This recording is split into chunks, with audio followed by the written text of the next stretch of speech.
Hello guys! It's me again, your maestrang hardinera. So, kumusta po kayo? Sana po ay okay lang po tayong lahat sa kabila po ng hindi po masyadong nakikiayon sa atin ang panahon sa ngayon.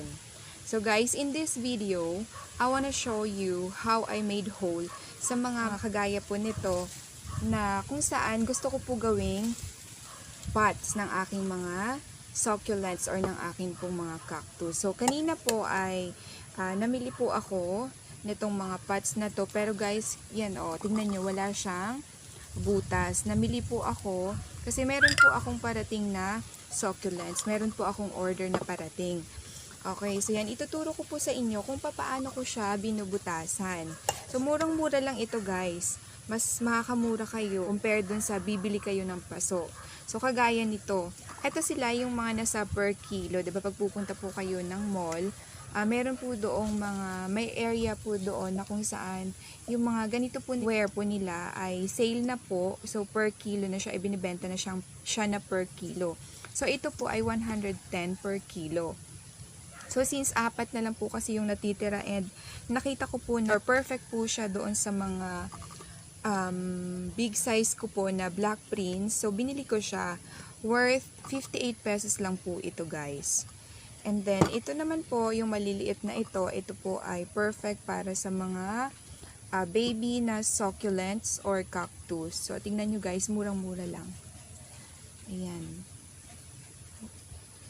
8 pesos lang po siya. O, diba? Compare sa bibili ka ng paso. So, dati kasi medyo magastos kasi pag bumibili po ako ng mga ganito, eh pinabubutasan ko lang po sa labas. So, each pot, nagko-cost din po siya ng 5 pesos. So, that's why I have decided na bakit hindi na lang ako bumili ng sarili kong pambutas. So, yan, nag-order kami guys. Nag-order si Hubby ng pambutas sa Lazada. Ito siya. Ayan. Then, meron din siyang extrang battery. Bali, dalawa po yung battery niya. Rechargeable po siya. And then, meron po siyang, marami po siyang kasamang mga, yan, iba't iba pong mga sizes na pambutas po. So, yan, mura lang siya guys. Siguro mga 1,000, worth 1,000 plus. Mga ganun lang po siya. Okay, so yan, tuturuan ko po kayo kung paano ko siya ginagamit dito. Pero bago po ang lahat, bago kayo magpatuloy, so please, wag niyo pong kalimutan na mag-like at mag-comment po dyan sa ating comment box kung nagustuhan niyo po ang video na ito. And please, mag-subscribe po kayo sa aking YouTube channel by hitting the notification bell dyan po sa baba para lagi po kayong ma-notify every time po na magkakaroon po ako ng bagong video or ng bagong tutorial. So, ayan guys, mag-start na po tayo dahil medyo marami-rami to. So, ito yung pipiliin ko na size. Ito siya. Ayan. Okay, so ganito siya guys. Ilalagay nyo lang po siya dito. Ayan, bali ganyan siya. I-insert nyo lang po yan siya dyan. Ayan. Yan, and then, hihigpitan po natin to.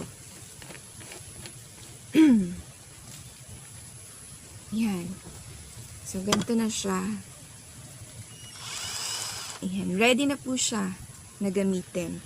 So, maglagay lang po tayo sa mesa natin na, ayan, pansapin po. Pwede rin pong basahan para hindi po ma-damage yung ating mesa. So, unahin ko na po ito. Tataob nyo lang po siya. And then, careful lang po kayo kasi medyo nakakatakot din siya.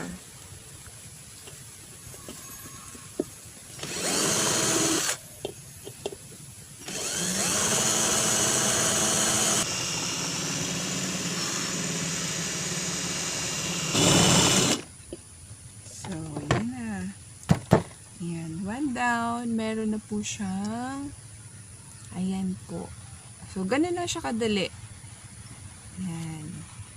So, yung iba guys, na medyo makapal, medyo matagal din po siya bago mabutas.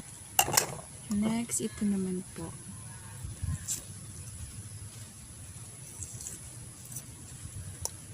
Isin lang natin yung mga price.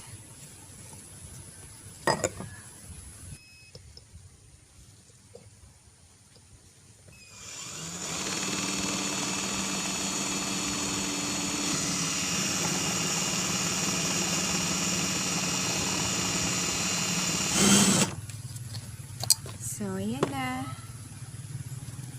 Okay. So, palalakihin lang po natin yung kanyang butas.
Siyempre po, magtatanong kayo ngayon. Ano kung wala kaming ganung pambutas? So, don't you worry guys. Kasi pwede din po ninyong gamitin ang inyo pong martilyo. At, ito, yan. Pako. So, ngayon ituturo ko din po sa inyo kung paano ko siya ginagawa. So, ganito lang yan guys. Siyempre, minsan ingat lang po kasi minsan di po natin sinasadya. Nababasag po siya ng tuluyan. So, yan. So, yan. Ipapatong nyo lang po dito yung pako. And then, yan. Pupukin nyo na po siya. Dahan-dahan lang po.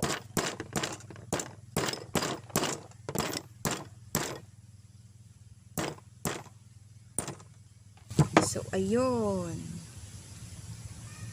O, diba? Ganun lang po siya kadali. Yan. O, isa pa.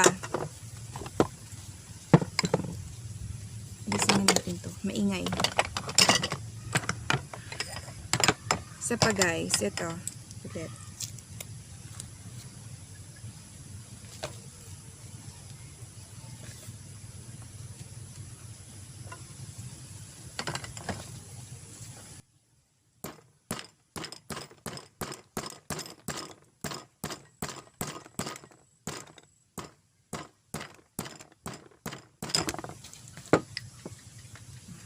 Ayan na po.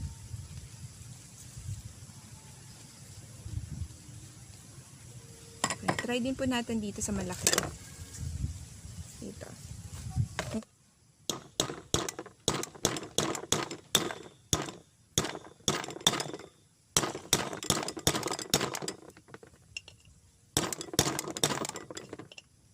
Ayun, guys. Kaya din. So, ayan. Okay, so ganun lang po kadali. So, ganun lang siya kadali kung gusto ninyo na mas makamura po kayo. So, bumili po kayo ng mga ganito po na hindi na po siya, baga for sale na po siya para mas makamura po kayo. At saka, okay naman sila. Oh. Ayan.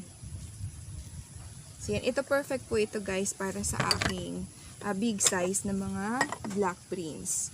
So, ngayon, papakita ko po siya sa inyo. Lalagyan natin siya. Iriripat ko po yung aking black prints. So, malakas na naman po ang hangin. Medyo dumidilim na po ang kalangitan. Kaya, bilisan na po natin.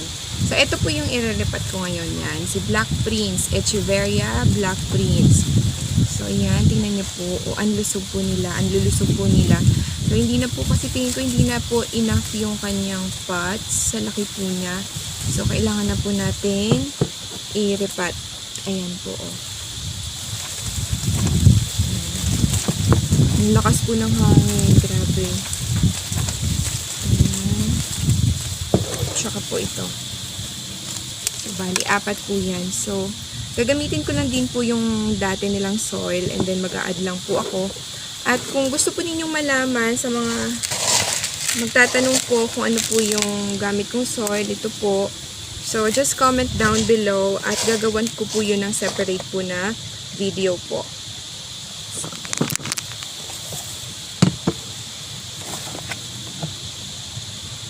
So, ganito lang guys. Sa taob lang po natin para hindi ma-damage yung kanyang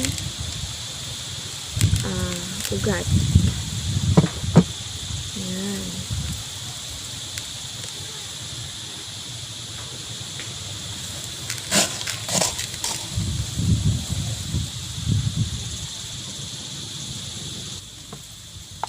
Gagamitin ko lang dito ulit guys yung kanyang dating lupa. Ayan, alisin ko lang po. Meron po kasi ako mga batong inilagay eh.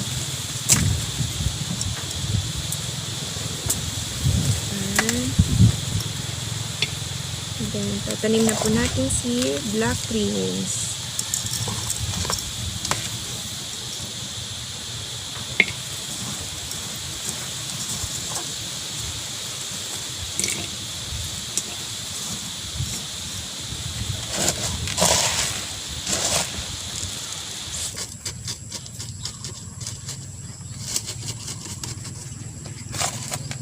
So, ayan guys. Tapos na po natin irapat itong ating Echeveria Black Prince.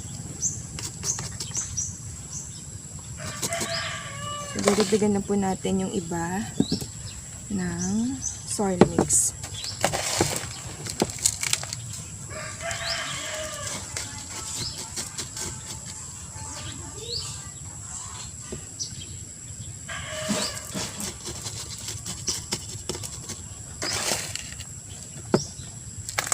Ayan guys, so tingnan nyo ang lulusog nila.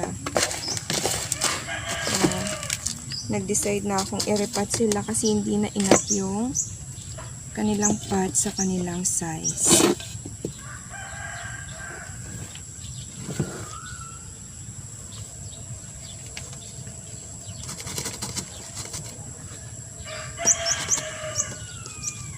Ayan, so tapos na po.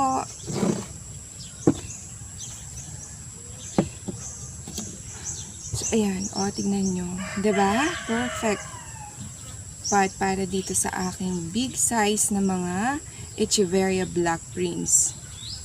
So, yan ang lulusog po nila. Okay, set aside na po natin ito para magamit pa po natin sa iba.